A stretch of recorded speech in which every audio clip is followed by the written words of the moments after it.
Nagsisimula ang anime 30 taon na ang nakalilipas sa karagatang Pasipiko, kung saan nagpakita ang isang bagong kontinente na may mga bagong halaman at buhay na nilalang, na tinawag na Magmel. Dahil sa interes na nabuo nito sa mga tao upang siyasatin ito, nagpadala sila ng isang malaking hukbo sa bagong kontinente. Doon namin nakita ang isang grupo na pinamumunuan ng isang binata na may puting buhok na napagtanto na sila ay ini-stalk ng isa sa mga nilalang ng mga lupaing iyon. Upang subukan ang kanyang mga bagong diskarte at maging hari ng bagong panahon na ito, inatake ng binatang lalaki ang halimaw. Nang maglaon, isang robot, na sinamahan ng isa pang kakaibang lalaki na nakasuot ng isang uri ng uniforme, ang nagpapatunay na ang grupong ito ay ganap na nolipol kapag nakita nilang nasawi ang bawat miyembro nito sa lupa. Pagkatapos ng mga taon na ito, ipinaliwanag na may mga taong nakakakilala sa Magmel sa mahabang panahon. Dito, ipinakilala sa amin ang binatang nakauniforme, na siyang bida sa kwentong ito, isang angler na nagngangalang Enyo. Bumalik sa isang baybaying bayan sa Japan, nakita namin ang isang blonde na lalaki, na mukhang medyo may sakit, papalapit sa isang eskinita at bumababa sa ilang hagdan. Samantala, sa kanyang silid, si Enyo ay nakahiga sa kama hanggang sa siya ay nag-ambala ng isang babae, humigit kumulang sa kanyang edad, na kanyang apprentice. Iginiit niya na bumangon siya, sinasabi sa kanya na ang araw ay maaraw at napakaganda. Matapos sabihin sa kanya ni Enyo na mas maraming tao ang nasasawi sa maaraw na araw kaysa sa tag-ulan, umalis siya. Pagbalik sa lalako, nakita namin na nakarating siya sa isang pinto na may karatula sa itaas na nagpapahiwatig na dito nakatira si Enyo. Nagpa siya siyang magbel at sinagot siya ng dalaga. Sinusubukan niyang humingi ng pabor sa kanya, gayunpaman, dahil sa kanyang kahinaan sa kanyang karamdaman, siya ay nahimatay sa pintuan. Maya-maya pa, nang tuluyan na siyang magising, napansin niyang nasa harapan na niya si Enyo.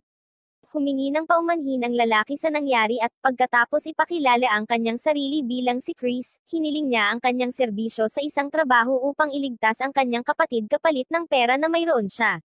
Ngunit tumanggi si Enyo dahil hindi ito sapat na pera para sa naturang peligrosong misyon. Ipinaliwanag ng binata na siya ay may sakit mula pa noong siya ay maliit, at hindi na siya mabubuhay ng matagal. So, kapag wala na siya dito, hihilingin niya sa kanya na ipadala ang insurance money bilang compensation. Si Enyo, pagkatapos magbahagi ng mga sulyap sa kanyang apprentice na tumingin sa kanya ng napakalungkot na mga mata, ay tinanggap ang misyon at hiniling sa kanya na sabihin sa kanya ang lahat ng detalyado. Sinabi sa kanila ni Chris na ang kanyang mga magulang at nakatatandang kapatid ay naglakbay sa Magmel upang subukang iligtas siya sa sakit, habang naghahanap sila ng tinatawag na Ponytail. Pagkatapos magpaalam, ipinangako sa kanya ng kanyang kapatid na balang araw ay sabay silang bibisita sa bagong kontinente, at sa wakas ay aalis na sila. Maya-maya pa ay may kumatok sa pinto ng apartment na tinitirhan ni Chris. Sa likod nito, nakikita niya ang kapatid, puno ng sugat, duguan, at umiiyak, sinisisi ang sarili sa pagkasawi ng kanilang mga magulang. Lumipas ang mga araw, at nakita ng lalaki kung paano hindi huminto ang kanyang kapatid sa pagsasanay at pag-aaral hanggang sa isang araw ay nakuha niya ang isang klase ng lisensya. Matapos makamit ito, nag-recruit siya ng isang grupo upang bumalik sa bagong kontinente, nangako muli sa kanya na sa pagkakataong ito ay makukuha niya ang Ponytail, at pagkatapos ay sabay silang pupunta sa Magmel. Gayunpaman, sa pagkakataong ito, nakita ni Chris ang seryosong tingin sa mga mata ng kanyang kapatid habang lumalakad siya palayo para magawa ang kanyang misyon. Sa kasalukuyan, inaalok siya ni Enyo na mabilis na pumunta sa pagliligtas sa kanyang kapatid dahil ang Ponytail ay may napakataas na presyo. Pagkatapos sumakay sa isang helicopter, tumungo sila patungo sa bagong kontinente, habang ipinapaliwanag na tinatanggihan ng Magmel ang lahat ng bagay mula sa labas, at mayroong isang malaking bilang ng mga panganib. Sa gitna ng malawak na gubat, sinabi ni Chris kay Enyo na ang Ponytail ay isang prutas na may kakayahang palakihin ang lakas ng katawan kahit na 10 ulit na pagtaas ng pisikal na kakayahan. Pagkatapos nito, tinanong siya ni Enyo kung alam niya ang dahilan kung bakit ito tinawag na Ponytail. Ipinaliwanag sa kanya na ito ay namumulaklak sa isang bundok ng mga bangkay. Pagkatapos, tinanong niya ito kung ano ang plano niyang gawin kapag gumaling na siya sa kanyang sakit, na sinagot ng lalaki na gusto niyang maging lacter. Ito ay labis na ikinagulat ni Enyo. Sinabi ni Chris na ang mga ito ay mga taong may kasanayan sa pakikipaglaban, at kahit na iniisip ng mga tao na sila ay isang kwentong barbero lamang, naniniwala siya na sila ay umiiral. Pagkasabi nito, napaluhod siya dahil sa pagod sa kanyang karamdaman at nagtanong kung maaari ba silang huminto at magpahinga. Matapos marinig ito, nagpadala ng mensahe si Enyo sa kanyang apprentice na ipinahayag na tinatawag na Zero. Siya, gamit ang kanyang drone, ay nagbibigay sa kanya ng isang kakaibang prutas, na sinasabi nila sa amin na nagsisilbing pagpapabuti ng kadaliang kumilos, pag-iwas sa pagkapagod. Pagkaraan ng kaunti pa sa gitna ng mga puno, nakita nila ang isang lalaki na may malaking insekto sa kanyang ulo, at siya ay humihingi ng tulong. Ito ay lubos na nagpagulat kay Chris, at tinanong niya si Enyo kung dapat nila siyang iligtas, ngunit sinabi niya sa kanya na huli na ang lahat. Pagkatapos maghagis ng bato malapit sa lalaki, nagsilabasan mula sa lupa ang malalaking alupihan. Matapos ipaliwanag na ang kanilang mekanismo sa pangangaso ay gumagamit ng isang buhay na tao upang kumilos bilang isang decoy, na para bang ito ay isang bitag, sinabi niya sa kanya na ang pinakadelikadong bagay sa kontinente ay hindi iyon. Nagpasya silang magpatuloy sa pagsulong, at nakita namin na may lumabas na maliit na itim na sinag mula sa kamay ni Enyo. Hiniwa ang mga alupihan sa maraming piraso, na hinayaan ang lalaki na bumagsak na may ngiti sa kanyang mukha. Matapos magpatuloy sa kanyang paglalakad, isang sensor na nasa bulsa ni Enyo ay nagsimulang mag-beep. Dahil sa reaksyon niya, ibig sabihin ay buhay pa ang kapatid ni Chris. Kinukumpirma ni Zero na tama ang direksyon na kanilang pupuntahan. Gayunpaman, mayroong isang problema dahil mayroong ilang mga halimaw na ibon sa lugar. Matapos marinig ito, hiniling ni Enyo sa lalaki na manatili roon at huwag gumalaw, dahil aayusin niya ang isang maliit na problema. Matapos marating ang lugar ng ibon, muli siyang nagpatawag ng itim na kidlat mula sa kanyang kamay, na nagpalabas ng isang espada. Sa isang mahusay na paglukso, sinimulan niyang tapusin ang mga ibon ng paisa-isa. Habang hinaharap niya ang mga nilalang, muling nakipagkita si Chris sa kanyang kapatid, na nagmula sa pamimitas ng prutas, at nagulat siya nang makita ang kanyang nakababatang kapatid na lalaki doon. Si Enyo, habang patuloy na tinatapos ang mga ibon gamit ang kanyang mga kasanayan, ay tinatakot ang natitirang Cowen na tumatakas. Bumalik kasama si Chris at ang kanyang kapatid, pinagtatalunan nila ang kawalang isip ng pagpunta sa isang mapanganib na lugar. Si Con Orest na siyang pangalan ng kuya, ay pinatingin sa kanya ang bulaklak ng pone. Lumapit ang maliit na lalaki sa malaking halaman, natakot nang mapagtanto niya na ang lugar kung saan sumibol ang bulaklak ay isang malaking bundok ng mga bangkay. Sa kabila ng napakaraming buto doon, si Con Orest na galit dahil kulang ang katawan, ay kumuha ng matalim na buto mula sa lupa, at tinusok ang kanyang nakababatang kapatid sa likod. Habang siya ay nanghihina, ipinaliwanag ng kanyang kuya na ito ang dahilan kung bakit siya nagdala ng napakaraming kasama doon, dahilan upang magsimulang mag-react ang halaman, bamuka at nagpakita ng bunga nito. Matapos siyang sunggaban, nagpapakita na prinotektahan ni Enyo si Chris habang hinihiling kay Zero na bigyan siya ng paunang lunas. Si Con Orest na galit ay nagtanong kay Enyo kung sino siya, at siya, hindi pinansin, ay nagtanong kung siya ang pumaslang sa kanyang mga magulang at mga kaibigan upang makuha ang Poneteer. Ipinaliwanag niya na kahit na makuha niya ang prutas, ang sakit ng kanyang kapatid ay hindi gagaling at gayon din ay masasawi, kaya mas mabuting gamitin ito sa isang taong mabubuhay ng mas matagal. Sinabi sa kanya ni Enyo na, sa kabila ng sitwasyon ng maliit na lalaki, nagpasya siyang iligtas siya kahit na may sakit na katawan. Ang nakakatandang kapatid ay nanunuya, sinabi na siya ay masasawi pa rin. Si Zero, sa kabila ng natapos na pangunang lunas, ay nagsabi na siya ay huli na dahil siya ay lubhang nasugatan. Sa kanyang mga huling hininga, hinawakan ni Chris ang kamay ni Enyo at hiniling sa kanya na iligtas ang kanyang kapatid, dahil naniniwala siya na may kakaibang nilalang na kumokontrol sa kanya, tulad ng nakita nila kanina. Sa wakas, sinabi niya sa kanya na napakasaya na makarating doon kasama si Enyo, at nasawi siya na muling makakasama ang kanyang mga magulang. Natutuwa si Con Orest na nasawi na ang maliit na bata, ngunit bago matapos ang pangungusap, pinalipad siya nang suntukin siya ni Enyo sa mukha, na nagpapakita na ang pinakadelikadong bagay sa magmel ay ang pagdurusa sa galit at kasamaan na ibinibigay ng kontinenteng ito sa mga tao.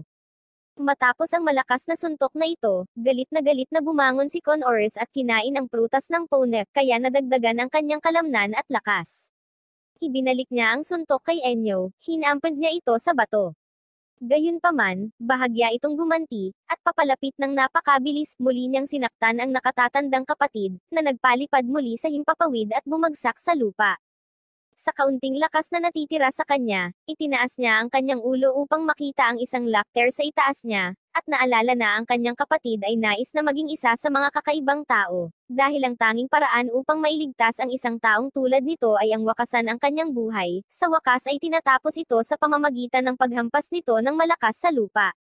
Maya-maya, pagkatapos na makapaghanda ng libingan para sa kanya, umalis siya.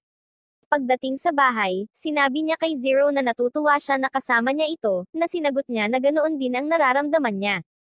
Kinabukasan, sa isang uri ng base na matatagpuan sa isang clearing sa Magmel Forest, nakita namin ang dalawang siyentipiko na nag-uusap. Tinalakay nila na kung ang eksperimento ay magiging matagumpay, ang modernong medisina ay bubuo ng husto. Habang pinag-uusapan nila kung ano ang gagawin nila sa kanilang buhay pagkatapos ng investigasyon, isang alarma ang tumunog sa base.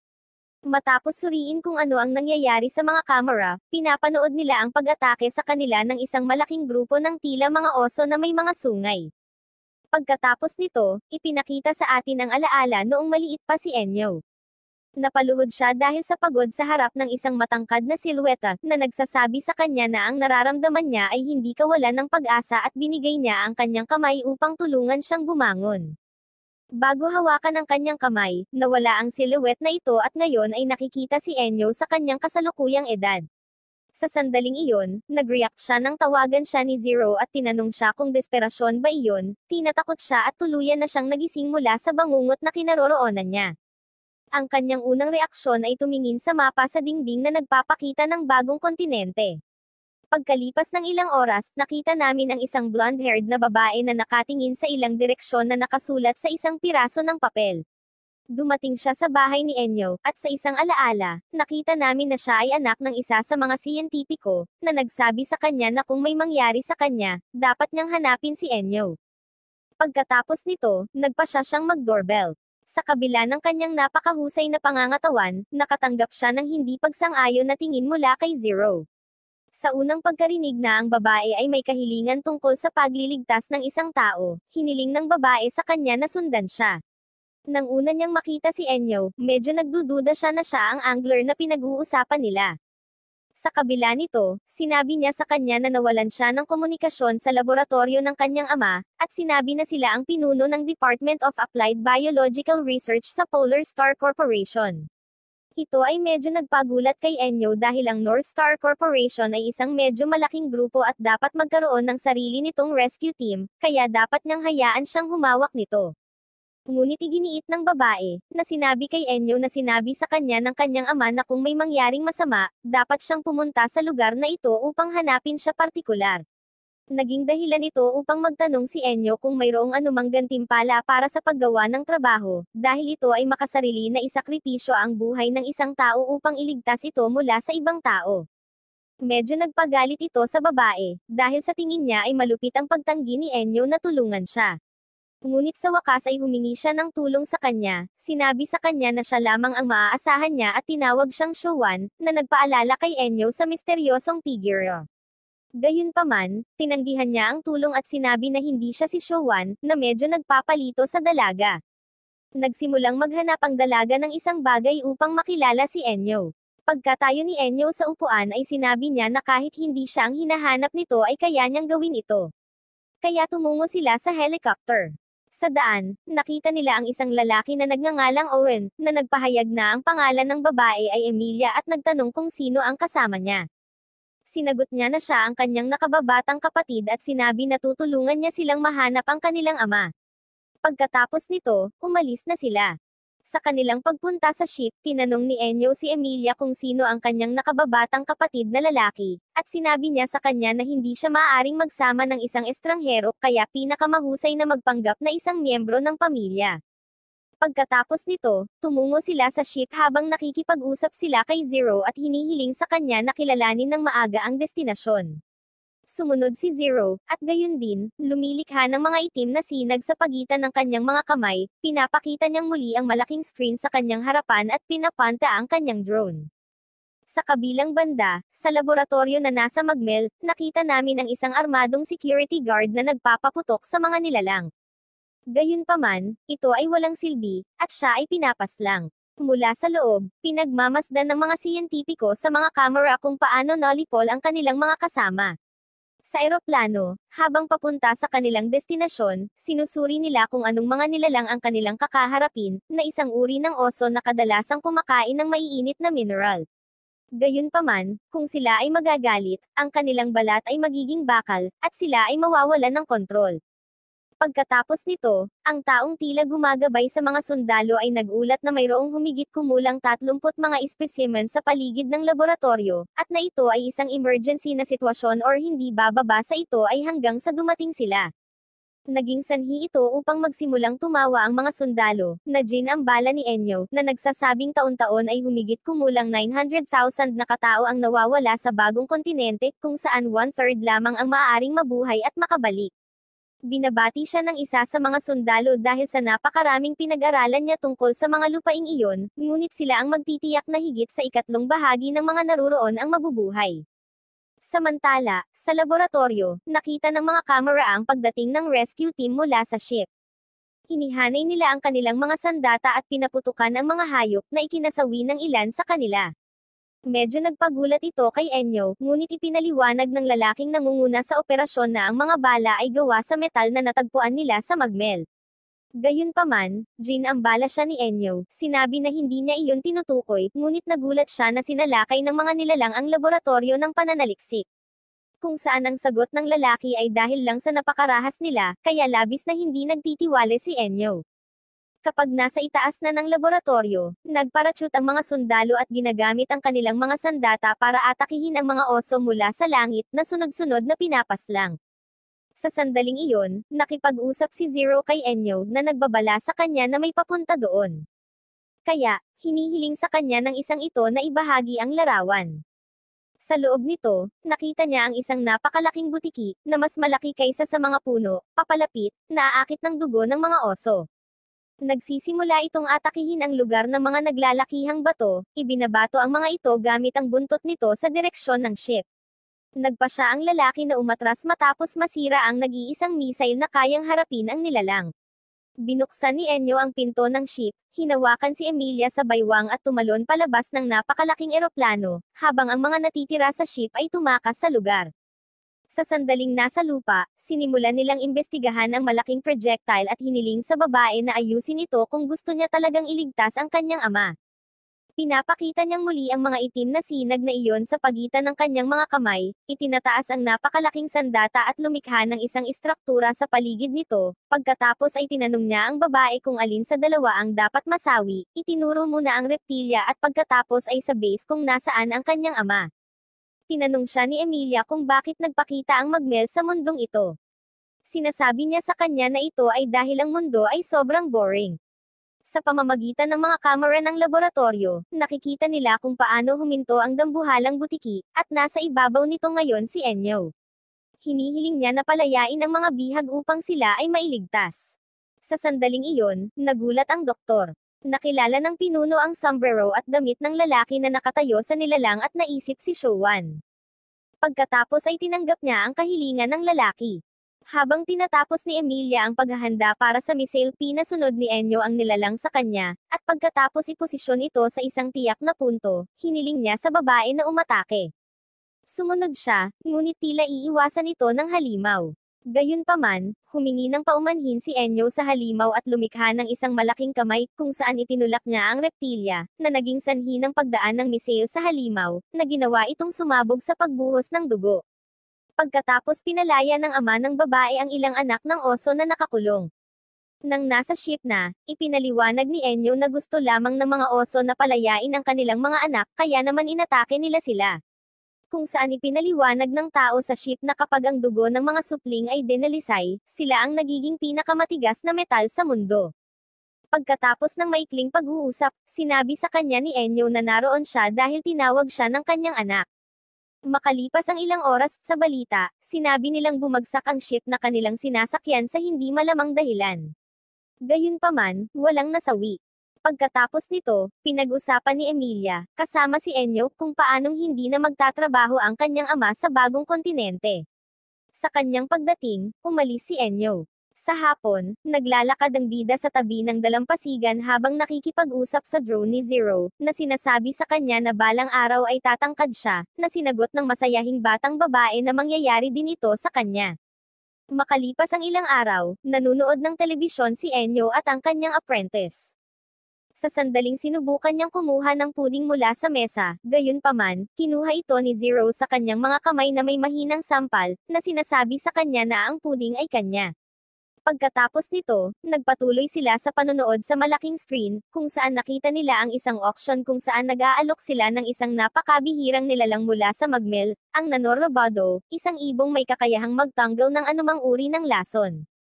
Habang pinag-uusapan ni Enyo at Zero ang ganitong uri ng ibon na umiiral sa Area 45 nanograms bagong kontinente, dahil sa lugar na iyon ay may malaking bilang ng mga lason na nilalang, ang mga taya ay direktang nagsisimula sa mga numerong pangmilyonaryo. Habang nagtatalo sila tungkol sa katotohanang may mga taong maraming pera, nagawa ni Enyo na nakawin ang isa sa mga puding. Sa wakas, natapos ang bidding, ibinebenta ang ibon sa halagang 1 bilyong. Nagkomento si Zero na sa perang iyon, makakabili siya ng pabrika ng puding. Sa sandaling iyon, ang nanalo sa auction ay pumasok sa silid na may ibon sa kanyang mga kamay. Pagkatapos maupo para makipag-usap, ipinaliwanag ng lalaki kung paano niya nakuha ang lahat ng perang iyon. Ipinaliwanag ng lalaki, na ang pangalan ay Daysom, na pinaghirapan niyang makuha ang ibon na iyon, at kailangan niya ang tulong ni Enyo dahil gusto niyang mahanap ang kanyang mga kaibigan sa 45th District.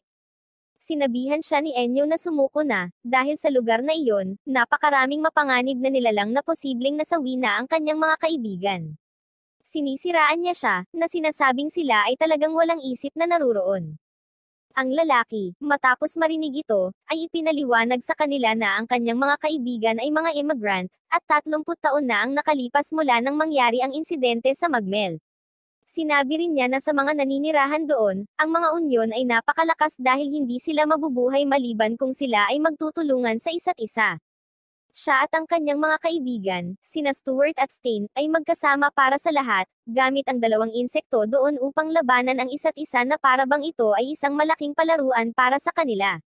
Pagkatapos ng laban sa insekto, iminungkahi ni Daysom ang ideya na mangolekta ng marami pang insekto at suriin kung alin sa kanila ang numero 1. Si Enyo, pagkatapos makipag-usap kay Zero tungkol sa kung paano ito isang kasanayan ng masamang gawain, tinanong ang lalaki kung ang kanyang mga kaibigan ay nalasan sa oras na iyon. Sumagot siya ng oo, at siya lang ang nakatakas.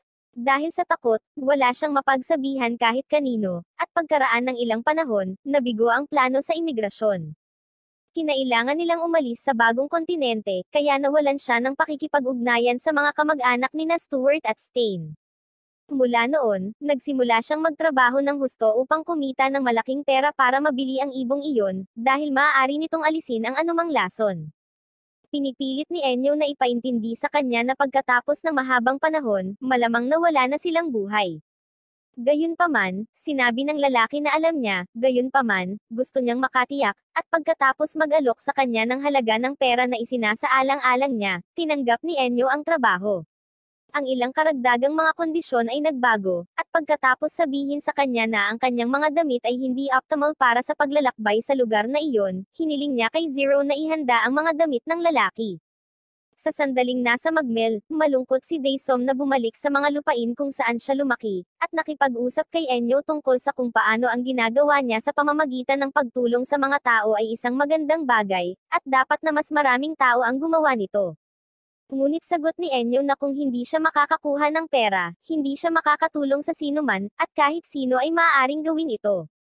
Makalipas ang ilang sandali ng patuloy na paglalakad, nakarating sila sa isang lugar kung saan nakahanap si Daysom ng isang punong may marka, at naalala niya na siya pala ang nagukit nito noong bata pa siya para hanapin ang daan pabalik. Kaya, nagsimula siyang tumakbo patungo sa kagubatan na may kuweba, at si Enyo na tinanong kung doon naganap ang trahedya ay ipinadala ang drone upang mag-imbestiga bago sila pumasok.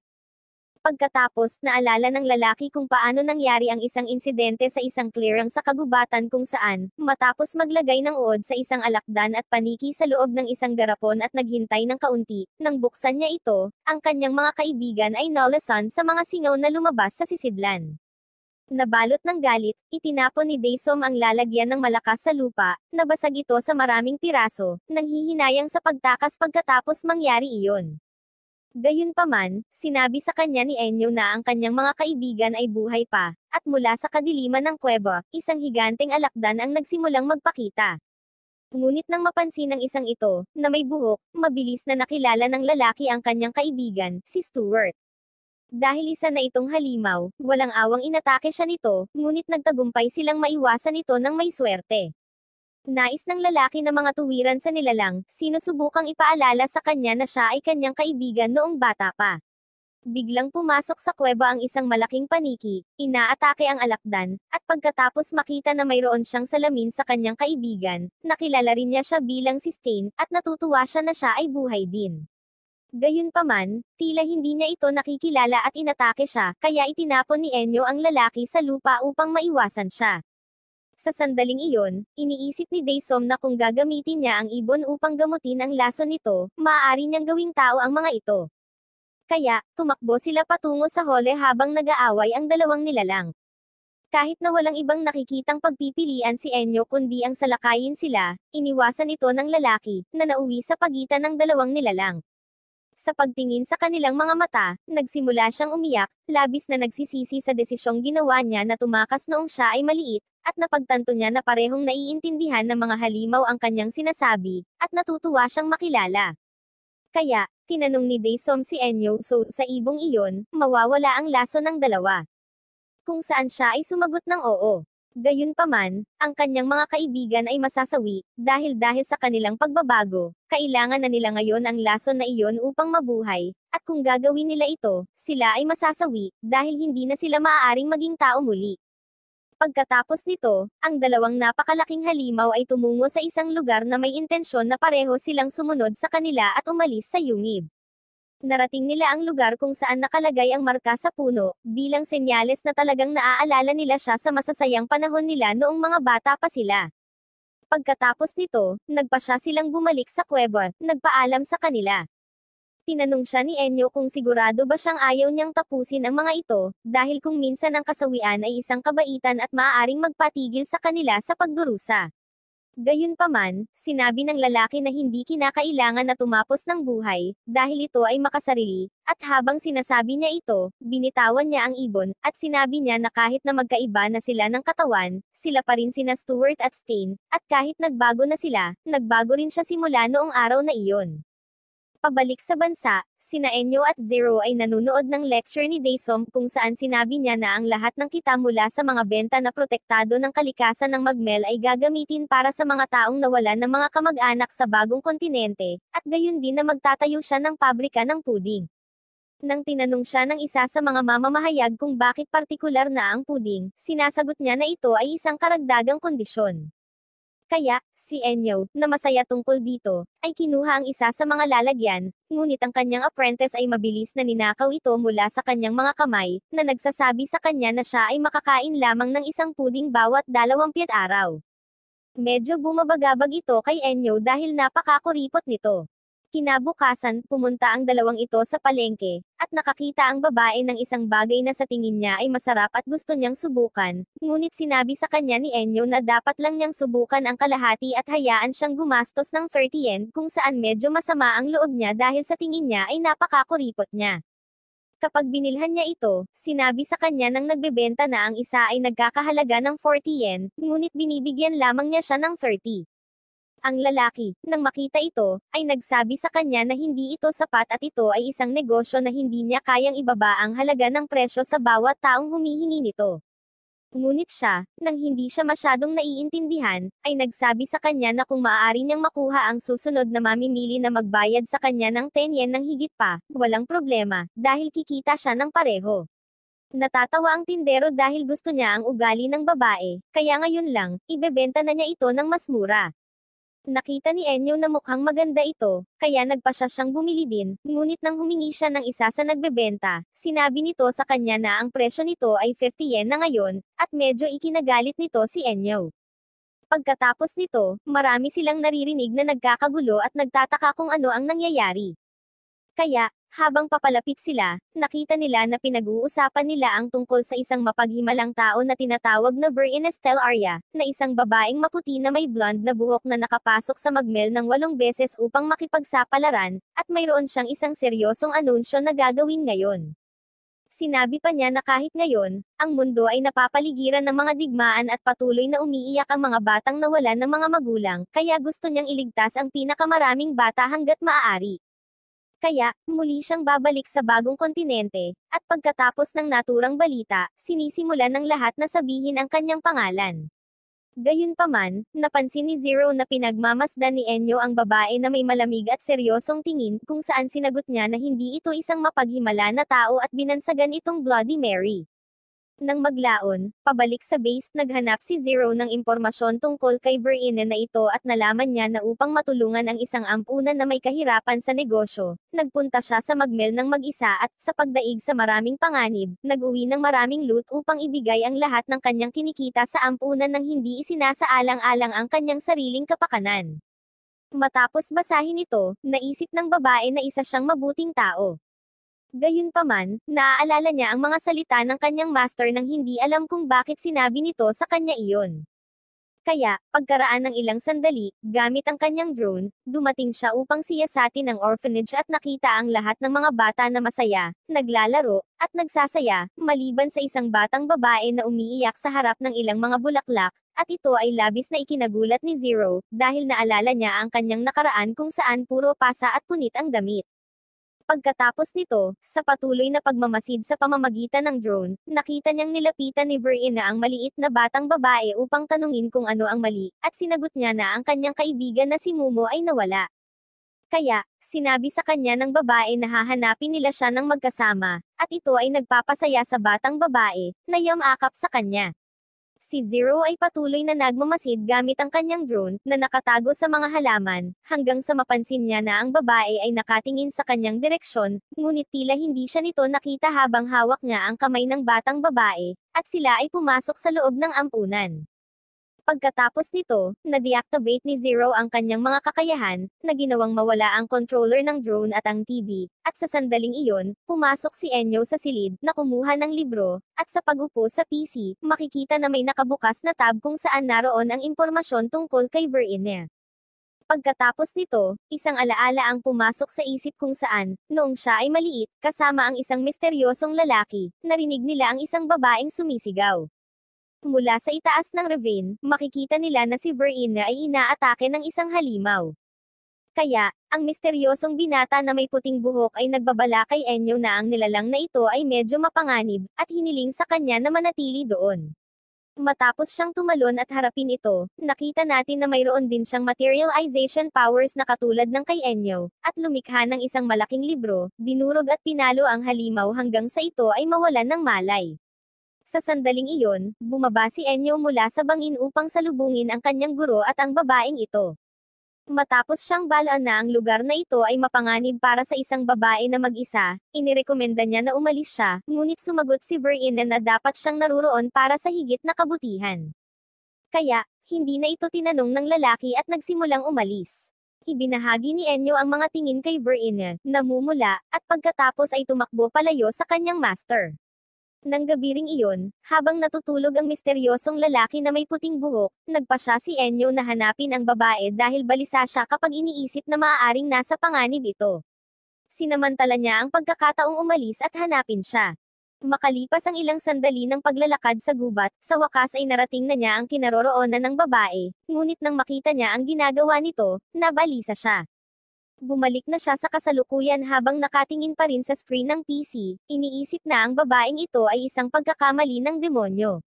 Nang hapon ding iyon, isang grupo ng mga tao ang pumunta sa kanyang base at humihiling sa kanya na tulungan si Verine, dahil kung wala siya, ang mga bata ay mawawala. Ngunit si Enyo, matapos makinig sa kanilang mga pakiusap, ay tumanggi, at lahat ay nagsimulang sisihin siya at tumingin sa kanya na may napakasamang mukha, kung saan siya ay patuloy na ginugulo, na sinasabi sa kanila na kung siya ay isang mapaghimalang tao o isang santa, dapat siyang makapag-isa at walang mangyayari sa kanya. Ngunit nagpatuloy si Enyo sa kanyang panunuya, na sinasabi sa kanila na dahil hindi siya mahimala, anumang bagay ay maaaring mangyari sa kanya, at ito ay lalong ikinagalit ng karamihan, na patuloy na nagsasabi sa kanya ng galit na dapat niyang tulungan siya para sa kapakanan ng maliliit na bata. Kung saan, pagkatapos marinig ito, tinanong ni Enyo kung sino man sa mga nandon na pumupuna sa kanya ay manggahez na samahan siya, at iyon ay naging sanhi ng matinding katahimikan sa silid. Kung saan, sinagot ng isang lalaki na hindi niya makontak ang sino man sa mga kasama ng babae, at sinabi ni Enyo na ayon sa mga kwento nila tungkol sa kanya, madalas itong pumupunta ng mag-isa, kaya ito ay isang hindi kakaiba. Ngunit ang sagot nila ay ginawa ito ng mga kasama niya sa kanilang sariling kalooban. Pinutol ni Zero ang pag-uusap, sinabing talagang naniniwala siya na si Verena ay isang mabuting babae at tumutulong siya sa mga bata, at pagkatapos magbahagi ng pagtingin kay Enyo, muli niyang tinanggihan ang tulong sa kanyang bahagi. Kaya, ang kanyang apprentice medyo nabalisa, ay nagpa siya na tutulungan siya sa kanyang sarili. Kaya, umalis ang lahat, at pumunta siya sa kanyang silid kung saan sinimulan niyang kontrolin ang drone. Nag-aatubili, nagpa siya si Enyo na sumakay sa kanyang helicopter at hanapin ang babae. Kapag na-activate na ang drone, natuklasan niya na ang lahat ng mga kasama ni Verena ay lubhang nasugatan or nasawi dahil sinalakay sila ng isang nilalang mula sa bagong kontinente. At si Enyo, sa pagdating, ay nakakita ng isang malaking kawan ng mga halimaw na ito. Kaya, nang makita na sila ay isang malaking bilang at naglalaro sa isang kawalan, siya ay nagpa siya na gamitin ang kanyang mga kapangyarihan sa pamamagitan ng paglikha ng mga crossbows, at paggawa ng ulan ng mga arrow na nag-aalis ng marami sa kanila hanggang sa isang malakas na dagandong ang nakakuha ng kanyang pansin. At habang idinidirekta niya ang kanyang tingin doon, nakita niyang ito ang parehong uri ng nilalang na hinarap ng kanyang master sa unang pagkikita nila ng babae. At ito ay naging dahilan upang magkaroon ng alaala si Enyo tungkol sa kanyang master. Dito, ipinakita nila sa amin kung paano, pagkatapos makita kung ano ang nakakagambala kay Enyo, tinanong niya ang kanyang master kung bakit niya ito iniligtas kung siya ay isang masamang tao, kung saan ang sagot ng kanyang master ay nagkaroon lamang siya ng mga problema nang siya ay nakita, at iyon ang dahilan kung bakit siya iniligtas. Dahil kung ang isang tao ay mabuti or masama or hindi ay nasa kanya, at simple lang, kung kailangan niyang iligtas, tutulungan niya siya. Kaya, naniniwala si Enyo na hindi siya makakapag-isip ng pareho, ngunit sinabi sa kanya ng kanyang master na mauunawaan niya ito pagdating ng panahon. Sa kasalukuyan, inaatake ng nilalang si Enyo sa pamamagitan ng paglulunsad ng isang uri ng laser sa bibig nito, ngunit nagawa niyang iwasan ito, isang katotohanan na nagiging sanhi ng pagsunog ng mga punong tinamaan ng pag-atake. Matapos mapagmasdan na talagang malakas ang halimaw, gumawa si Enyo ng palakol para pigilan ang mga projectiles na ibinabato sa kanya ng halimaw. At ipinahayag sa atin na ang kanyang master ay ang misteryosong si Showan. Sinabi sa amin ito nang magsimulang isipin ni Enyo na hindi siya naniniwala na mali ang kanyang master sa kanyang pagkilos. Gayunpaman, hindi siya makapag-isip na katulad niya, at sa wakas, gumawa siya ng malakas na atake sa ulo ng nilalang.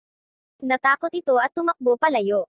Napagtatanto na ang lahat ng nasa paligid niya ay nasusunog, ginamit niya ang palakol upang putulin ang lahat ng mga troso, kaya pinipigilan ang pagkalat ng apoy habang napagtatanto na hindi pa niya naaabot ang antas ng kanyang master.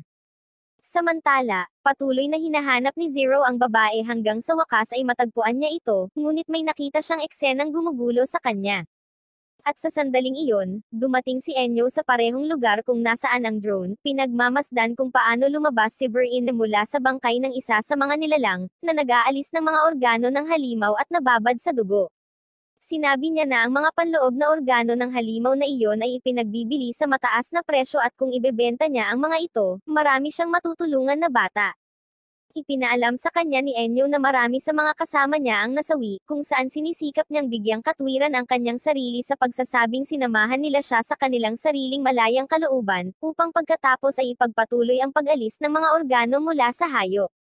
Pagkaraan ng ilang segundo, nagsimula silang mapalibutan ng mas maraming nilalang ng parehong species, at ang babae, nang makita ang napakalaking bilang ng mga ito, ay nasa sabik, dahil iniisip niya kung gaano karaming mga bata ang maaari niyang iligtas sa pamamagitan ng pagbebenta ng mga labi ng lahat ng mga halimaw na iyon at nagpas siyang tumakbo.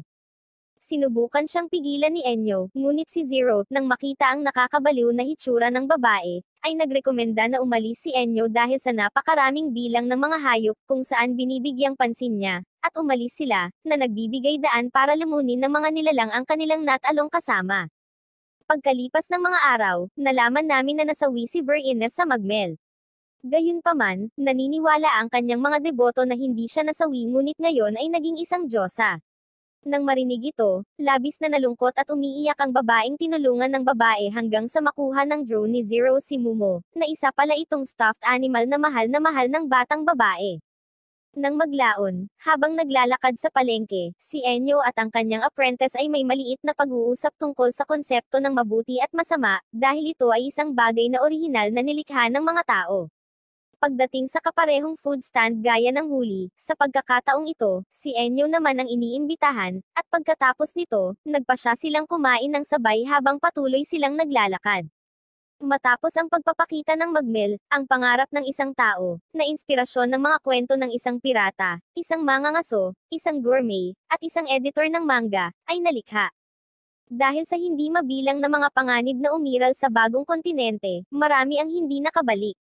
Itong lalaking ito, pagkatapos na isipin na sila ay mga walang isip, ay sinubukan din niyang maging isang taong makakarating sa mga mahiwagang lupain. Gayunpaman, sa hindi malamang paraan, nahuli siya at nabaon hanggang baywang sa gitna ng kawalan, nagsimulang magpanik nang mapansin niyang yumanig ang lupa sa paligid niya dahil may papalapit na malaking nilalang. Unti-unti, sinubukan ng lalaki na lumingon para tingnan kung ano iyon, kahit hindi niya kaya. At nang sa wakas ay nagawa na niya, huli na ang lahat dahil halos nasa ibabaw niya na ang dambuhalang nilalang. Ito ay isang napakalaking carnivorous na pagong na, dahil ito ay gutom na gutom, ay nagsimulang maglaway sa lalaki. Kaya't nagsimula siyang magpumiglas, sinusubukang makatakas sa kanyang bitag, upang hindi limunin, hanggang sa tuluyang nabasa ang pantalon sa takot. Pagkatapos noon, napagtanto niya na posibleng matatapos na ang kanyang buhay, kaya naalala niya kung paano siya nakarating sa puntong iyon. Dito, sinabi sa amin na ang lalaki, na ang pangalan ay Dindin, ay nagtrabaho sa isang tindahan sa lungsod. Isang araw, sinimulan niyang basahin na maraming pera ang kikitain sa bagong kontinente, kaya seryoso siyang nag-iisip kung dapat ba siyang pumunta doon. Sa sandaling iyon, pumasok si Enyo at ang kanyang apprentice sa tindahan na nagpanggap na mag-ama, na ikinagulat ng lalaki, at sinabi niya sa amin na mula nang makilala niya si Enyo, malapit na siyang atakihin sa puso, dahil palagi niya itong nagagawang linlanggan at asarin siya. Napansin ni Zero ang isang uri ng isda at sinabing ito ay isang bagay na napakamahal na nagtatanong kung ito ay splurge day. Gayunpaman, ang sagot ni Enyo ay hindi, ngunit dahil maraming beses siyang pumupunta sa tindahan na ito, ang may-ari ay kanyang matalik na kaibigan, kaya maaari siyang magkaroon ng diskwento. At dahil sa kasinungalingan, sumama ang loob ni Dindin, at mula pa noong una niya itong makita, sa tuwing magpapakita siya, iniisip niyang masasawi na siya.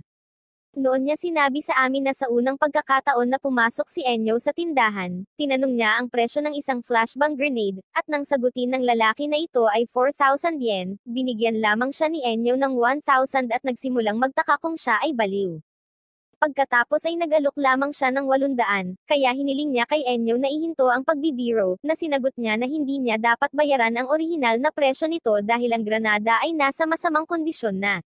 Nagpagulat ito sa nagbebenta, dahil imposible iyon. Gayunpaman, patuloy na ipinaliwanag ni Enyo na kahit na ilabas niya ang ring, ito ay sasabog, at gamit ang kanyang kapangyarihan, ginagawa niya itong sumabog. Pagkatapos noon, naging tsismis ito, at nabawasan ang mga kliyente. Gayunpaman, nagpatuloy si Enyo na paulit-ulit na pagpunta sa tindahan, sinusubukang lokohin ang nagbebenta sa anumang paraan, mula sa pagbabayad gamit ang mga peking bill na gawa sa kamay hanggang sa pagtulad sa mga aksidente at panganib sa loob ng tindahan, hindi pa binabanggit ang maraming iba pang walang katotohanan na dahilan para lamang makakuha ng mga diskwento kapag bumibili ng mga produkto doon. Ngunit sa pagkakataong ito, handa na si Dindin, dahil pinatibay niya ang istant ng pag-checkout, sinuri ang lahat ng produkto, at iniwan pa ang sahig na walang batik. Pagkatapos nito, napagtanto niya na palaging bumibili ng kagamitan si Enyo kahit na iniisip niya na siya ay isang uri ng militar. Hanggang sa wakas ay iniwan nila ang kanyang basket na may mga produkto sa counter at tanungin siya ng presyo, na sinabi sa kanila ng lalaki na ito ay 60,000 yen. Nag-aalala tungkol sa reaksyon ng lalaki at sinusubukang pakalmayan ang sarili. Naalala niyang naglagay pa nga siya ng mga security camera para maiwasan ang anuman sa kanyang mga panlilinlang. At nang inaasahan niya ang bitag, sinabi sa kanya ni Enyo, nang walang anumang problema, na magbabayad siya gamit ang isang card, na ipinapaliwanag na ngayon ay isang araw upang gugulin, kaya hindi siya nag-aalala tungkol sa diskwento dahil ito ay palaging nakakatulong sa kanya. Dahil dito, nabigla ang nagbebenta, na nag-iisip na marahil ay naghinala siya. Hiniling sa kanya ni Enyo at ng kanyang apprentice na ipadala ang mga produkto sa bahay at maghanda na umalis sa tindahan. Habang pinagmamasdan sila ni Dindin na papalayo, napansin niyang nagsimulang mahulog ang isang kahoy na tabla, bagamat hawak talaga ito ng drone ng batang babae, na may peking dugo, ay hinawakan ang kanyang ulo upang gayahin ang isang aksidente. Matapos ang isang maliit na eksena ng mag-ama na nagpapaulam dahil sa kanyang pagkasawi, hindi alam ng nagbebenta kung ano ang gagawin kung saan humingi ng diskwento si Enyo. Nang hapon ding iyon, nang matapos ang diskwento, nakita niyang unti-unting umalis si Enyo kasama ang inaakalang anak na babae sa kanyang mga bisig hanggang sa lumingon ito, nakatingin sa nagbebenta at nakangiting ng uuyam, na nagpahalata sa kanya na muli siyang niloko. Dahil doon, napagtanto na maaring ito na ang katapusan ng kanyang negosyo, sa wakas ay nagpasya siyang maglakbay sa Magmel upang magsimulang muli, dahil naniniwala siya na mas mabuting masawi sa bagong kontinente kaysa sa patuloy na pagtiisan si Enyo. Kaya, pupunta siya upang matupad ang kanyang pangarap na maging isang milyonaryo, at nagsimula siyang tumawa ng malakas. Kinabukasan, isinara niya ang tindahan at sumakay sa isang malaking sasakyang malamotorsiklo. Matapos mag-alinlangan ng kaunti kung makakarating ba talaga siya roon gamit ang sasakyang iyon, naisip niyang aayusin na lang niya pag nasira, hanggang sa nagulat siya nang mapagtanto na sumakay din sina Enyo at Zero sa sasakyan at sinabihan siya, dahil sumakay sila sa sasakyan niya dapat na silang ihatid pa uwi. Medyo nag-aatubili, pumayag siyang dalhin sila hanggang sa makarating sila sa isang malaking parang napuno ng windmills. Doon talaga nagsisimulang magduda si Dindin kung ito ba ang tamang daan. Gayunpaman, sumasagot sila ng oo, at nagpatuloy sa pasulong, na sinamahan ng reklamo na sila ay masyadong mabagal. Matapos pagtawanan ng kaunti ang problemang ito, dumating sila sa isang pulang ilaw at huminto. Sinabi sa kanila ng determinadong tindero na noong bata pa siya ay isang napakabilis na driver at bibigyan niya sila ng isang demonstrasyon. Matapos marinig ito, nagdududa sila kung totoo ito, kaya naghanda ang lalaki sa pamamagitan ng paghawak ng kanyang kamay sa accelerator. Bago ito maging berde, pinutol ni Enyo ang preno, at pareho silang lumabas ng apprentice ng sasakyan nang hindi napansin ni Dindin. Kaya, kapag ang ilaw ng trapiko ay naging berde, ang sasakyan ay sumusulong ng napakabilis, isang bagay na ipinagmamalaki ng tindero. Gayunpaman, napagtanto niyang wala na ang kanyang mga kasama, at nang makarating siya sa isa pang ilaw ng trapiko, kapag sinubukan niyang huminto, napagtanto niyang hindi gumagana ang preno. Sa sandaling ito, isang malaking truck ang dumaan sa kanya, at sa sobrang swerte at paglihis ng manibela, nagawa niyang iwasan ito, upang matanggap ang pagsaway ng driver. Pagkaraang gamaan ang pakiramdam na siya ay nakaligtas, doon niya napagtanto na siya ay nasa bangin kung saan siya nadulas at nahulog sa dagat, kung saan muntik na siyang malunod kung hindi dahil sa itinapon ni Enyo na salbabida. Kapag naramdaman ng lalaki na tinatawag siya ng dagat, at sa pamamagitan ng kanyang motorsiklo, hinding-hindi niya mararating ang bagong kontinente, naisip niya na ang pinakamahusay na pagpipilian ay ang maglayag sa dagat. Makalipas ang ilang panahon, sa naipon na 30 taon, bumili siya ng bangka, at ipinagmamalaki niya ang kanyang naabot. Ngunit ang pagmamataas na iyon ay biglang naputol nang mapagtanto niyang muli, sina Enyo at ang kanyang inaakalang anak na babae ay nakasakay. Napansin nila na marami siyang supply at armas sa mga kahon, at tinanong siya kung siya ay isang uri ng kriminal na tumatakas sa bansa, kung saan siya sinisisi ni Dindin, dahil sila ang bumibili lamang ng mga armas niya sa murang presyo. Sa likod nito, ipinakita sa kanya ni Enyo ang kanyang kapangyarihan, paglikha ng isang granada sa kanyang kamay, at ipinaliwanag na ang kanyang kakayahan ay gumagana bilang isang uri ng scanner, pag-aaral ng istruktura at pagmamanipula ng mga materyales upang lumikha ng isang bagay na dati niyang pinag-aralan. Kaya't kung siya ay naiwang wala ang mga sandata na ibinibigay niya sa kanyang tindahan, hindi niya masusuri ang higit na iba't ibang mga armas. Sa makatuwid, siya ay nasa alanganin. Pagkatapos nito, binigay niya sa kanya ang granada, ngunit napagtanto niyang tinanggal nila ang ring. Kaya, mabilis niyang itinapon ito ngunit nadulas sa kanyang kamay, kaya ito ay nahulog sa barko. Hindi alam kung ano ang gagawin, direkta upang iligtas ang kanyang buhay, siya ay tumalon sa tubig, at ang kanyang bangka ay sumabog, kaya nawalan siya ng 30 taon na ipon. Habang lumulutang siya sa tubig at nakatingin sa langit, napagtanto niya na mayroon pa siyang huling pagkakataon, kaya ito ay maglalakbay sa himpapawid. Maya-maya, nagpasya siyang mag-hang gliding dahil wala na siyang sapat na pera para sumakay ng eroplano. Sa una, nagdududa siya kung makakarating siya doon gamit ang hang gliding, ngunit dahil walang babalikan at wala siyang balak na sumuko, nagsimula siyang tumakbo hanggang sa tumalon siya at lumipad. Ngunit ng ilang metro na ang taas, napagtanto niya na hindi niya alam kung saang direksyon naruroon ang magmel, at nagpasya siyang makita ito sa mapa. Ngunit napagtanto na hindi siya maaaring bumitaw ngayon upang suriin ito. Biglang nagpakita si Enyo, lumilipad sa tabi niya gamit ang drone ni Zero, at pagkatapos sabihin sa kanya, sinabi niya sa kanya na tila hindi siya ganap na makakarating. Kaya, lumikha siya ng isang malaking fan na nagpapalipad kay Dindin ng napakataas na nawawala ng katatagan at bumabagsak, na namamahala upang iligtas ang kanyang sarili sa huling segundo. Gayunpaman, muli siyang nawalan ng kontrol at nahulog sa isang truck na may lula ng mga baboy, at nakita namin na pinag-uusapan ng mga driver kung paano ito ang unang pagkakataon na pupunta sila sa magmel upang kunin ang mga maliliit na baboy na kanilang gagamitin bilang pagkain. Ganito nakamit ni Dindin, na napapaligiran ng mga baboy, ang kanyang pangarap na maglakbay sa bagong kontinente. Muli, bumalik kami sa simula, kung saan siya ay inilibing hanggang sa kanyang baywang kasama ang napakalaking pagong sa kanyang likuran, na naghihintay sa kanya na matapos magkwento para kainin na siya.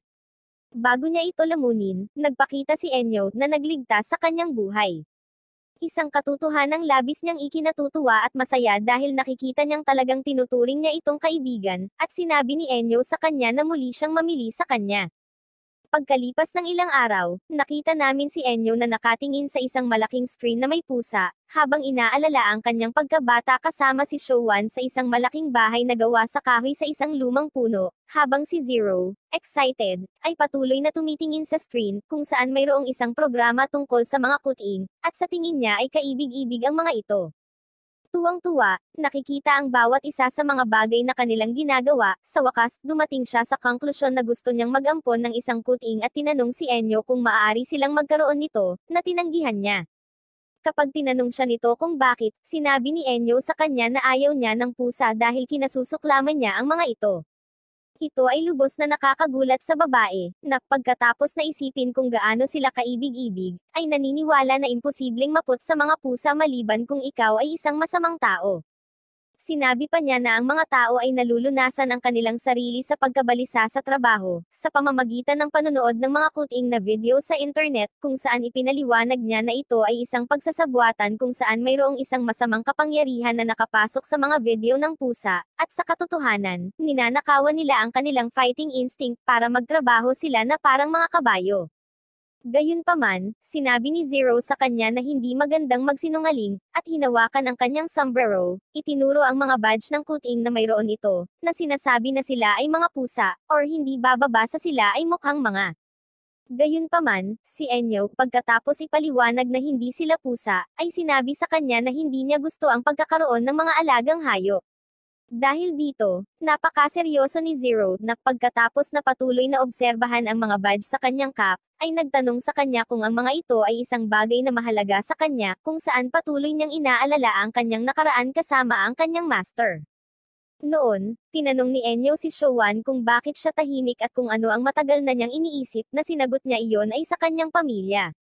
Si Enyo, na nagulat na siya ay may pamilya, ay nagtanong sa kanya kung alam niya kung nasaan sila or kung ano ang kanilang ginagawa, na ang sagot ng kanyang master ay hindi, dahil wala na sila sa mundong ito dahil hindi niya sila kayang protektahan.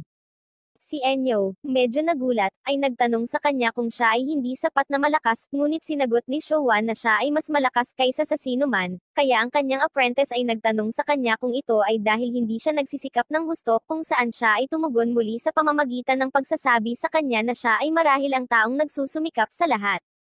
Kaya, upang matapos, tinanong siya ni Enyo kung bakit sila nasawi noon, na kung saan natapos na sinabi ni Showan na ito ay dahil siya ay isang mas malaking walang isip kaysa sa iba, at taos-pusong humihiling sa kanyang mag-aaral na maging isang matalinong tao. Pagkatapos nito, nakita natin na makalipas ang ilang araw, si Enyo ay nahaharap sa isang halimaw sa ilalim ng pangangasiwa ng kanyang master, na pagkaraan ng ilang segundo, ay inaako ang responsibilidad at nagsabing siya na mismo ang haharap dito, na gumagawa ng malaking hakbang patungo sa halimaw at tinatapos ito. Nang gabing iyon, sinisisi siya ng medyo galit na si Enyo na kaya niyang talunin iyon nang wala siyang panghihimasok, at ipinakita sa kanya kung gaano siya napabuti, na lumikha ng isang kutsilyo gamit ang kanyang kapangyarihan. Gayunpaman, sinagot ni Showa na masyado pang maaga at umalis doon, na medyo nakakaabala kay Enyo. Kinaumagahan, naglalakad siyang mag-isa sa kagubatan, galit pa rin na parang bata ang Traito sa kanya ng kanyang master, hanggang sa pagdating sa isang lugar, nagulat siya nang makita ang maraming bangkay ng mga adventurers na nakahandusay sa lupa. Kinikilala niya ang mga ito sa kanilang mga badge na kanilang suot bilang mga monster hunters. Pagkatapos nito, isang maliit na tunog ang nakakuha ng kanyang atensyon, at nang pumunta siya upang alamin kung ano ito, nakakita siya ng isang maliit na nilalang na parang pusa, na tila medyo natatakot. Kaya, sinubukan niyang pakalmayin siya, at sa wakas nang makitang walang masamang intensyon ang bata, lumapit sa kanya ang maliit na hayop. Doon, nakita namin na pinagmamasdan siya ni Showan mula sa itaas ng puno. Sa bahay, iniisip ni Enyo kung ano ang dapat niyang ibigay sa kanyang pangalan hanggang sa mapagpasyahan niya ang pangalang Tuto. Ang kanyang bagong alagang hayop, na masaya na magkaroon ng isang pangalan, ay nakahiga sa kanyang mga binti ng mapayapa upang matulog. Sa sandaling iyon, dumating ang kanyang master at sinabi sa kanya na mukhang gusto siya ng kanyang bagong maliit na kaibigan, kaya tinanong siya ni Enyo kung maaari nilang panatilihin siya, at pagkatapos ng ilang segundong pag-iisip, sa wakas ay sinabi ni Showa na oo. Pagsapit ng gabi, nagpasya si Enyo na mag-ukit ng badge sa hugis ng isang pusa. Gayunpaman, sa proseso, nasugatan niya ang kanyang sarili gamit ang kutsilyo, dumudugo. Kaya, pagkatapos na makita ito, sinabi sa kanya ng kanyang master na siya na ang bahala sa pagtatapos ng badge. Ngunit bigla, nang makita na ang maliit na hayop ay paparating upang amuyin ang dugo sa lupa, inilalagay nito ang isang paa sa harap, pinutol ang landas, at pagkatapos ng isang serye ng mga malalim na sulyap, nagpatuloy siya sa kanyang trabaho. Maya-maya, nang natapos na ang mga badge, ibinigay niya ito sa kanyang estudyante, at isinabot niya ang isa sa mga ito sa leeg ng kanyang maliit na alaga. Pagkatapos, nilagyan siya ng sombrero ng kanyang guro, na may iba pang insignia na ginawa niyang bird, na sinasabi sa kanya na ito ay isang regalo para sa kanya kapalit ng pag-iingat ng isa sa mga badge, kaya't nagpalipas ng gabing magkasama na may magandang pahingaan. Sa kasalukuyan, alam na ngayon ni Zero ang pinagmulan ng kwento ng mga badge na iyon, at naiintindihan ni Zero na naging mahalaga ang mga ito sa kanya habang ginawa ito ng kanyang master, at pagkatapos nito, itinanong niya kung ano ang nangyari kay Tuto. Sinabi niya sa kanya na lumipas ang mga araw, at kahit na ang nilalang ay hindi kumikilos tulad ng isang normal na alagang hayop, hindi ito umalis kay Enyo at sinamahan siya kahit saan. Kahit minsan, noong sinusubukan nilang tumawid sa isang maliit na ilog, dahil takot ang pusa sa tubig, sinubukan itong buhatin ni Enyo sa kanyang mga bisig, ngunit nadulas siya, at ang unang ginawa ng alagang hayop ay kumuha ng patpat na may layuning tulungan siya. Nang makita nitong okay siya, tuwang-tuwa ito, sabay yakap sa kanya. Unti-unti, sinanay ito ni Enyo na gumawa ng mga trick tulad ng paghabol sa patpat, bagamat minsan ay nauuwi siya sa gulo ay nagiging matalik na magkaibigan, lahat ng ito ay pinapanood ng kanyang master, na nanatiling nakabantay sa kanya. Hanggang isang araw, habang naglalakad sa gubat, narinig ni Enyo ang mga sigaw ng tulong ng isang lalaking nasaktan ng husto na natapakan ng isang bitag ng oso, kaya na-trap. Doon natin makikita na ang lahat ay balisa na makakita ng dugo, at tinanong ni Enyo ang lalaki kung paano nangyari ang lahat na sinagot niya na hindi niya alam. Paimpal siyang naglalakad, at dahil hindi niya ito nakita, natapakan niya ito. Tinanong siya ni Enyo kung talagang hindi siya, ipinaliwanag na ang mga nilalang ng magmel ay hindi sapat na walang isip upang mahuli sa isang bitag. Kaya, bago tulungan ang lalaki, tinitiyak niyang hindi niya sinusubukang kumita ng pera sa pagbebenta ng bagay ng bagong kontinente, at nang suriin ang kanyang bag, nakakita siya ng isang mahalagang ibon, na nabebenta ng napakamahal sa black market. Kaya, nagpasya siyang palayain ito. Labis nitong ikinagalit ang lalaki, na bumunot ng baril, at matapos pagbantaang aatakihin siya kapag hindi niya siya tutulungan, sinimulang dilaan ni Toto ang sugat ng lalaki habang tinanong siya ni Enyo kung sino ang magpapalaya ng trap kung tatapusin niya ito. Matapos magpatuloy sa pag-uusap ng kaunti, napagtanto nilang dalawa na may nangyayari sa maliit na hayop dahil nagsisimula itong lumaki hanggang sa ito ay mag-transform sa isang malaking halimaw, na sa isang atake ng kuko nito ay pinapaslang ang lalaki. Dahil sa sobrang laki, nasira ang kwintas na suot niya, nahulog sa lupa. Matapos marinig ang bahaging ito ng kwento, labis na nagulat si Zero dito at tinanong si Enyo kung ano ang susunod na nangyari, kung saan ipinaliwanag niya na kailangan niya itong tapusin, na iniwan ang batang babae na labis na nabalisa. Habang patuloy niyang sinasabi iyon bago iyon, sinimulang lumunin ng halimaw ang bangkay ng lalaki, at matapos mapagtantong naroon si Enyo, walang awang inatake niya ito, sa swerteng nailigtas siya ng kanyang master. Nagsimulang ipaliwanag ni Showa na kung makainom ang pusa ng dugo ng tao, magbabago ang mga ganitong uri ng nilalang. Kaya, labis na nag-aalala, tinanong siya ni Enyo kung may anumang paraan upang maibalik siya sa normal, ngunit sinabi niya sa kanya na wala at tinuruan siya ng isang mahirap na aral na dapat niyang matutunan, na nagpapaalala sa kanya na ang lugar na kinaroroonan nila ay hindi isang ordinaryong lugar.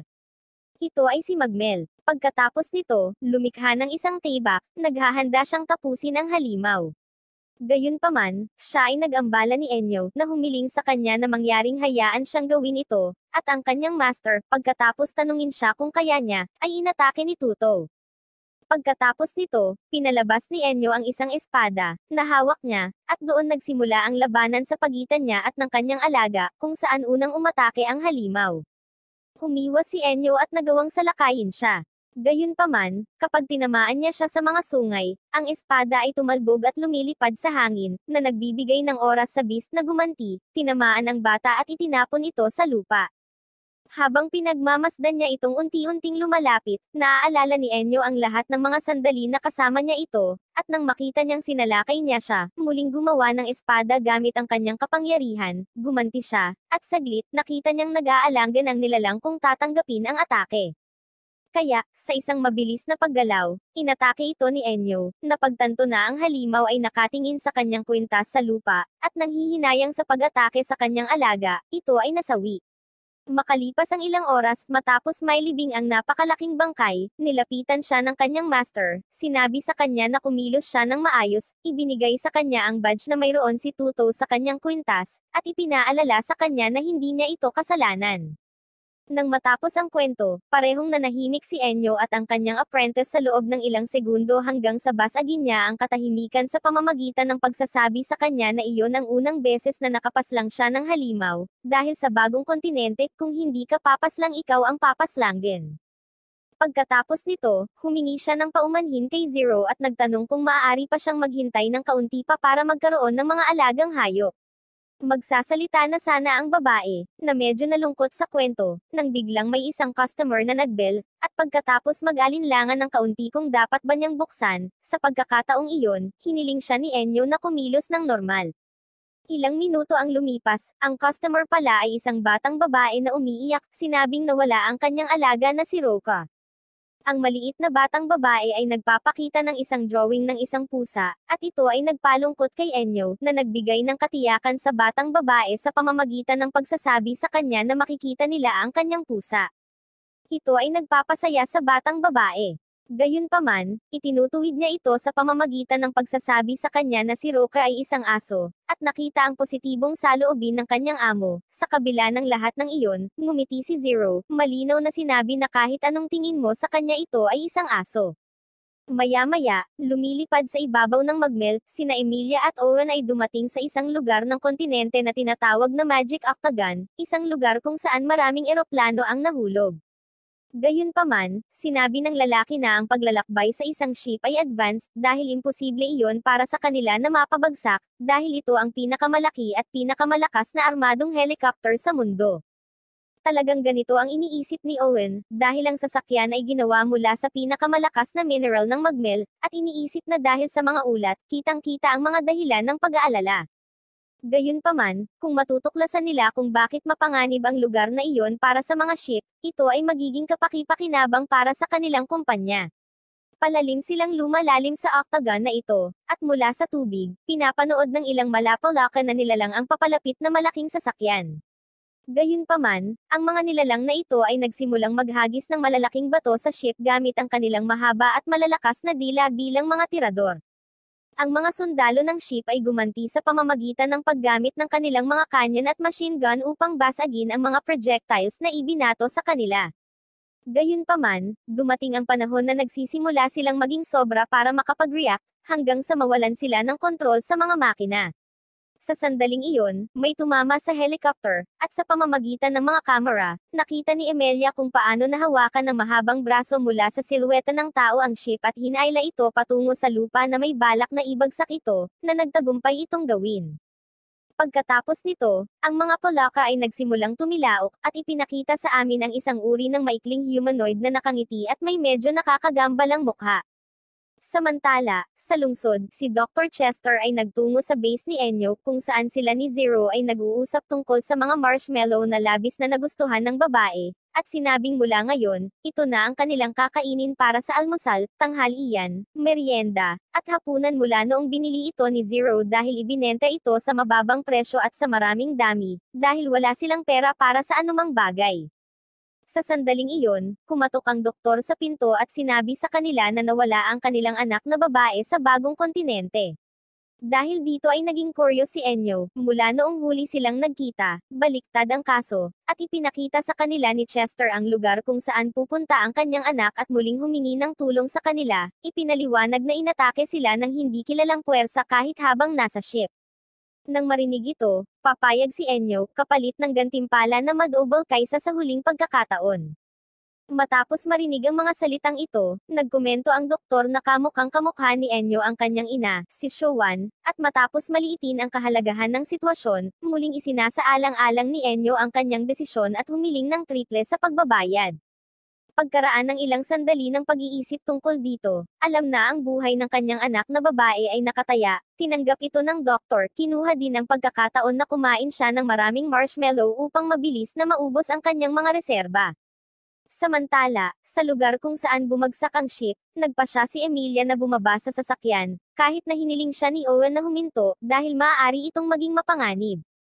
Gayunpaman, sinabi sa kanya ng babae na kung ganoon ang kaso, anuman ang umatake sa ship ay umatake na, kaya dapat ay mayroon itong ibang layunin. Kahit na iniisip pa rin ng lalaki na hindi ito magandang ideya, tumakbo ang dalaga palayo hanggang sa makarating siya sa isang lugar kung saan marami siyang nakitang bumagsak na eroplano at ship. Doon niya nakita ang parehong silhouette na nakita niya sa mga kamera, ngunit mabilis itong nag-teleport sa isang sangay sa likod. Si Enyo, kasama si Chester, ay nagpaalam kay Zero at hiniling sa kanya na gamitin ang drone, kaya sumunod siya, ngunit hindi bago bigyan sila ng ilang mga marshmallow na makakain para sa daan, kahit na mas gusto nilang iwasan ito. Pagkaraan ng ilang sandali, bumalik si Emilia kay Owen, na nag-aalala, at sinabi niya sa kanya na malapit nang dumating ang rescue team. Sa kanyang pagpunta sa mainland, ang doktor ay masaya kapag siya ay naabisuhan sa parehong impormasyon.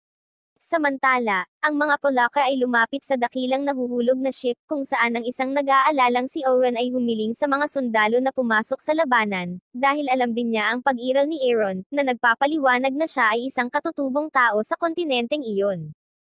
Si Emilia, matapos maalala ang pakikipagtagpo niya sa maliit na nilalang, ay tumakbo palabas doon.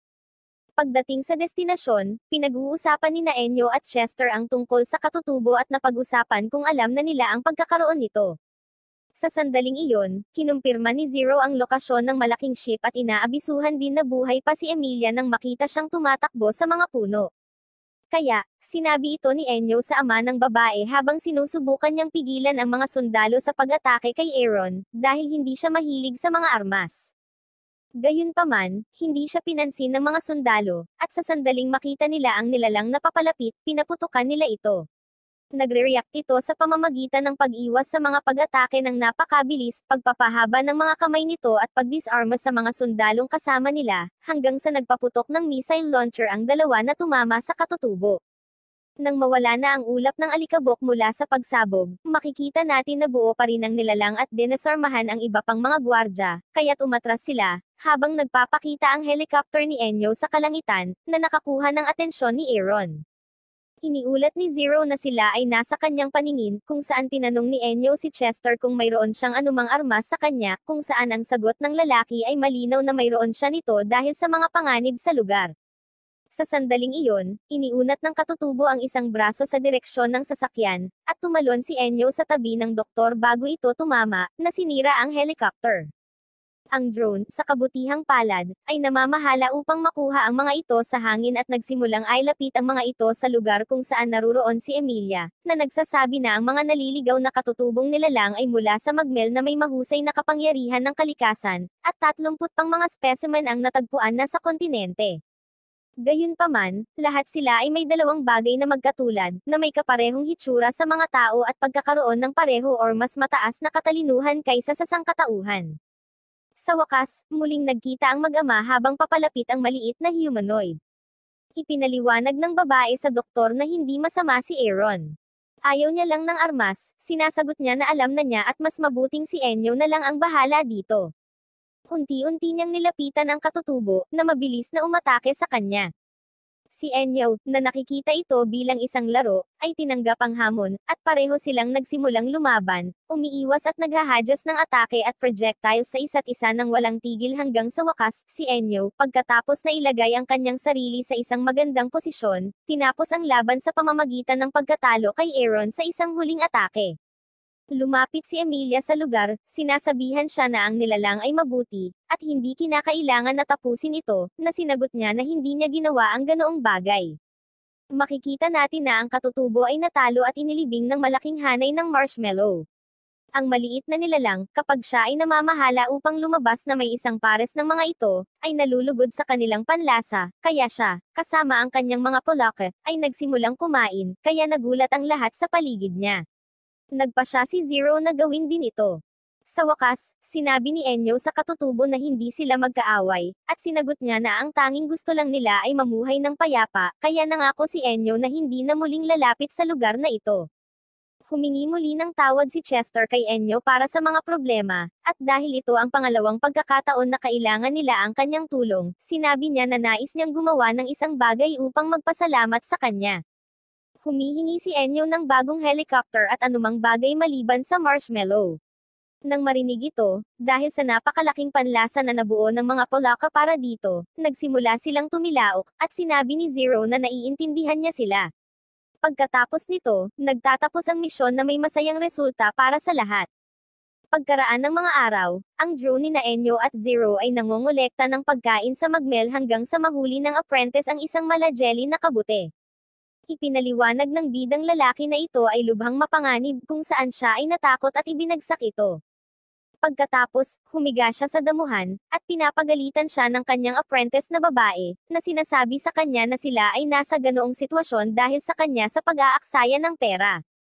Kaya't kapag si Enyo ay bumangon muli, nakakita siya ng isang maliwanag na liwanag sa kalaliman ng kagubatan at nagpa siya na tingnan ito. Pagdating sa lugar, nakita niya ang isang maliit na nayo na may mga sira-sirang bahay sa harap niya, kaya naisip ni Zero na nakakatakot ito at maaaring may mga multo, kaya mag-iimbestiga siya gamit ang kanyang drone.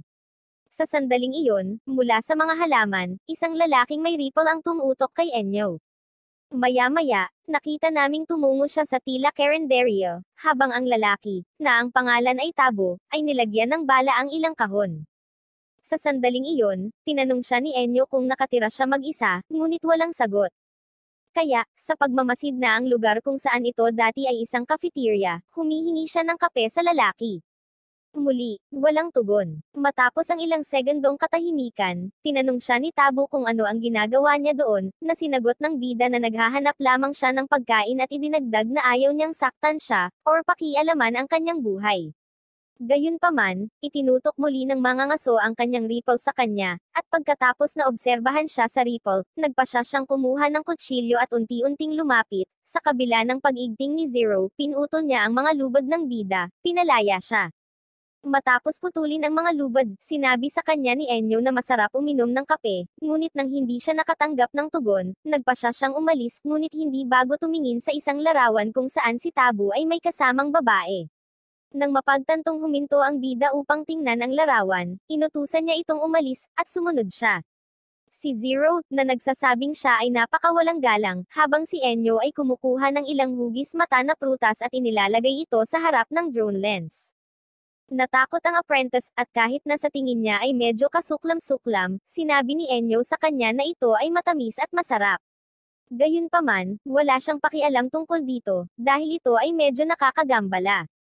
Muli, sa cafeteria, tinitingnan ni Tabo ang larawan at inaalala ang kanyang nakaraan, kung saan naghain siya ng kape sa kanyang mga customer habang ang kanyang anak na babae ay nagtatanim ng halaman. Sa kasalukuyan, inaatake ng isang nilalang si Enyo, at natutuwa sila dahil napakaganda ng kalidad ng karne ng halimaw na iyon, kaya plano nilang mahuli ito para makakain. Gamit ang kanyang kapangyarihan, sinubukan ni Enyo na atakihin ang halimaw. Gayunpaman, iniiwasan niya ang atake at nagsimulang tumakbo, sinusubukang makatakas.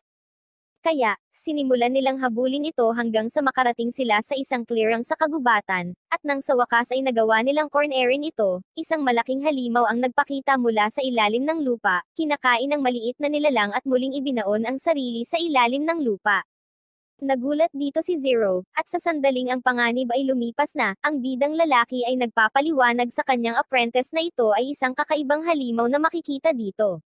Ito ay kahit na ang unang pagkakataon na siya mismo ay nakakita ng isa. Gayunpaman, alam niya na sila ay nakatira sa ilalim ng lupa at lumalabas kapag sila ay nagugutom.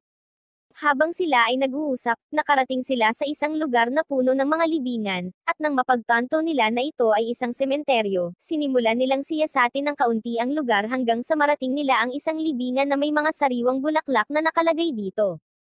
Gayunpaman, habang papalapit siya, nakatanggap si Enyo ng isang putok na napakalapit sa paa, na sa kabutihang palad ay hindi tumama. Ito pala ay si Tabo, na nagpapaalala sa kanya na siya ang nag-utos sa kanya na umalis.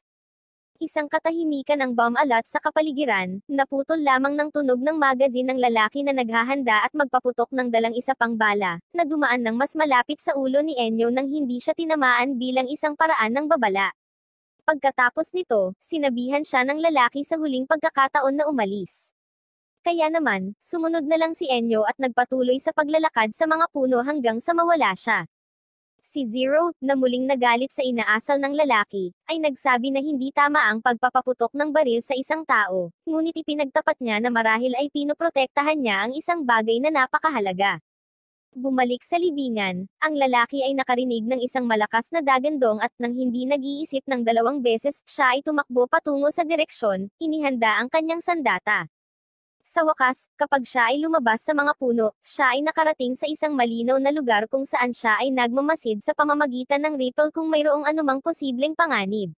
Makalipas ang ilang segundo, ang halimaw na nakita natin noon ay lumabas sa lupa na may napakalakas na paglukso, na may drill sa mukha nito. Kaya, si Tabo, nang makita siya, nakilala siya at naalala ang nangyari noong araw na nawala ang kanyang pinakamamahal na anak na babae. Sa alaalang ito, nagpakita ang nilalang sa nayon at nagsimulang magdulot ng pagkawasak.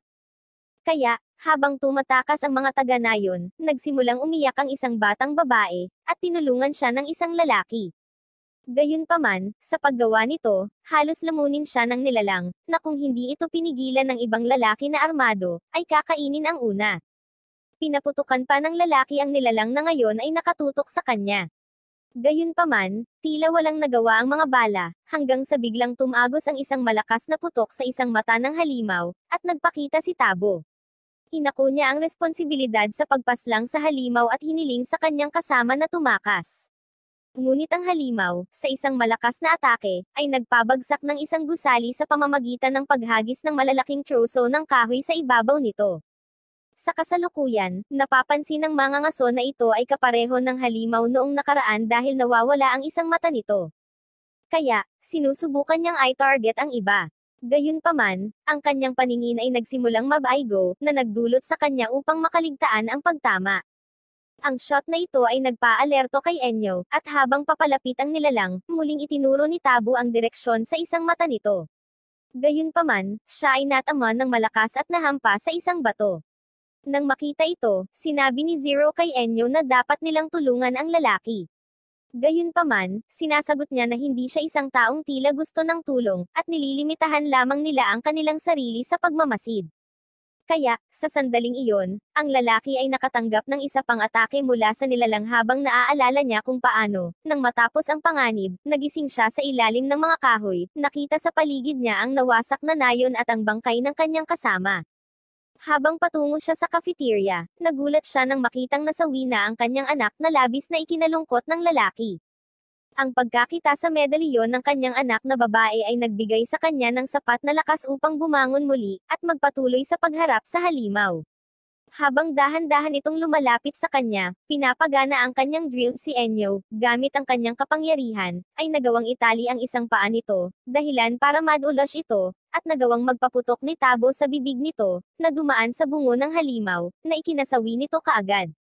Bumalik sa cafeteria, nagpakita si Enyo na may balak na ipagtimpla siya ng kape. Gayunpaman, sa nakikitang tila imposible, nagpa siya na lamang siyang ibalik ang kwintas ng kanyang anak na babae, na nawala niya sa laban. Kaya, nang makitang si Enyo ay isang taong may mabuting puso, nagpa siya si Tabo na gawan siya ng isang tasa, na labis na ikinatuwa ni Zero. Makalipas ang mga araw, pagpasok ni Zero sa opisina ni Enyo, nakita niyang may babaeng nakaupo sa kanya, nagpapakain sa kanya. Kapag tinanong niya kung sino ang kasama niya, sinagot niya na siya ang kanyang bagong sekretarya. Tinanong siya ng babae kung sino ang maliit na babae, na sinagot niya na para siyang alagang hayop, na labis na ikinagulat ni Zero, lalo na nang makita niya na noong nalagyan niya ito ng puding, nilinis niya ito gamit ang kanyang dila. Dahil dito ay labis na kinabahan at napahiya pa si Zero, hanggang sa bigla siyang nagising, napagtanto na panaginip ang lahat. Naiinggit sa pag-iisip tungkol sa kung gaano kasaya ang kanyang master, naisip niya na dapat siyang makahanap ng ilang paraan upang mapalapit sa kanya at sa wakas ay maging isang may sapat na gulang. Kaya, habang si Enyo ay natutulog, si Zero ay tumungo palabas sa isang tindahan ng damit kung saan nakita niya ang isang pang-adult na outfit na talagang nagustuhan niya. Gayunpaman, ito ay napakamahal. Sa sandaling iyon, nagpakita si Emilia, na ikinagulat ng batang babae. Tinanong siya ng babae kung bakit hindi niya kasama si Enyo, na sinagot niya na ngayon ay isang bagay na pribado. Matapos marinig ito, napansin niyang nakatingin si Zero sa suit, kaya tinanong niya ito kung gusto niyang subukan ito. Bagaman sa una ay ganap niyang itinatanggi ito, sa wakas ay pumayag siyang subukan ito. Bagaman atubili, isinuot niya ang kanyang damit. Gayunpaman, dahil sa kanyang maikling tangkad, ang suit ay masyadong malaki para sa kanya, na inirereklamo ng tindera dahil wala itong mas maliit na sukat. Kaya, unti-unti, sumusubok siya sa iba't ibang mga kasuotan, wala sa mga ito ang nauuwi sa pagkumbinsi sa kanya. Sa wakas, sa pag-alis nila sa tindahan, mayroon silang pag-uusap kung saan sinabi ni Zero na gusto niyang maging mas nasa hustong gulang. Sa sandaling iyon, nagpakita si Daesom, na nag-imbita sa kanila na kumain ng puding, na nagpapasaya sa batang babae. Pagkatapos kumain, pinag-uusapan nila ang dahilan kung bakit sila magkasama at ipinaliwanag na gusto ni Zero na magmukhang mas matanda. Matapos marinig ito, iminungkahi ni Daesom ang pagbabago ng hairstyle sa pamamagitan ng pagpunta sa isang estilista, kung saan, pagkatapos subukan ng iba't ibang mga hairstyle, wala sa mga ito ang nakakumbinsi sa kanya. Hanggang sa kinulayan nila ng dark color ang buhok niya. Kapag naaalala ng batang babae ang mula sa kanyang panaginip, iniisip niya na sa pamamagitan ng pagkakaroon ng parehong hairstyle, mas mukhang adult siya kasama nito. Kahit na ang lahat ay sumang-ayon na siya ay mukhang mas mature, sinabi ni Daesom na ang tanging problema doon ay si Zero ay napakaikli. Kaya, nagpa siya silang pumunta sa tindahan ni Dindin upang tanungin siya kung mayroon siyang anumang gamot na nagpapataas ng tangkad. Sinabi niyang meron, ngunit may problema, kung saan nagkomento si Daesom na kung tungkol sa pera, hindi mahalaga kung gaano ito kahalaga. Babayaran niya ito, ngunit ang paliwanag ng nagbebenta ay walang kinalaman sa pera, kundi nasa magmel, dahil may puno doon na namumunga para sa paglaki.